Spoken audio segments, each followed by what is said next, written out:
The Federal Communications Commission, FCC, has voted to end net neutrality in the US, but all is not as it seems.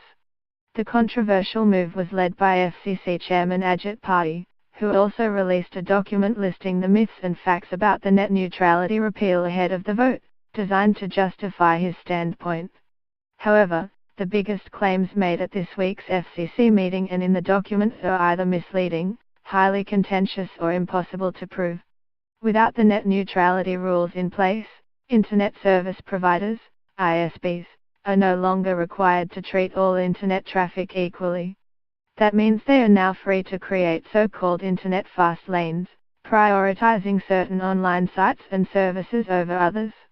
Without net neutrality, ISPs can charge websites a fee in exchange for preferential treatment and a faster and more reliable connection. I am hopeful that if Congress does go down this path it will see merit in rejecting the ban on paid prioritization, said FCC Commissioner Michael O'Reilly, who voted in favor of ending net neutrality this week. I for one see great value in the prioritization of telemedicine and autonomous car technology over cat videos.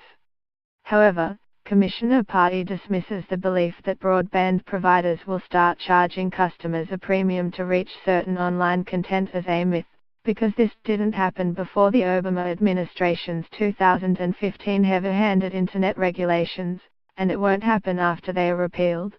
However, this is a hope rather than a fact, and cannot be guaranteed.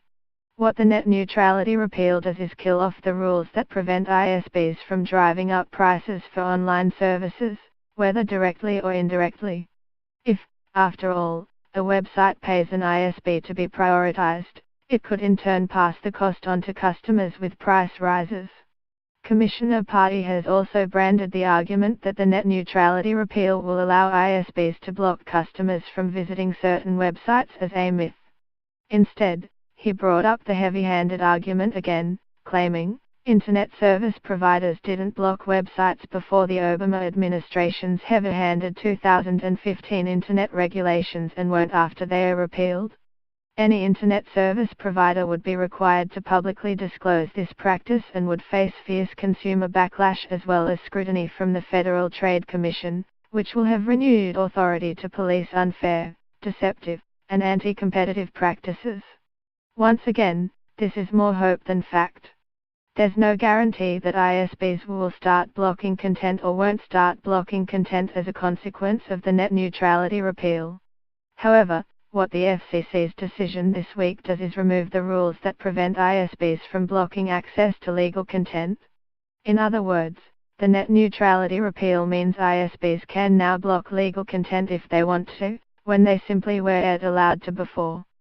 They can now also slow down connections for people attempting to access certain sites and services, known as throttling. This could also enable ISPs to make more money out of consumers.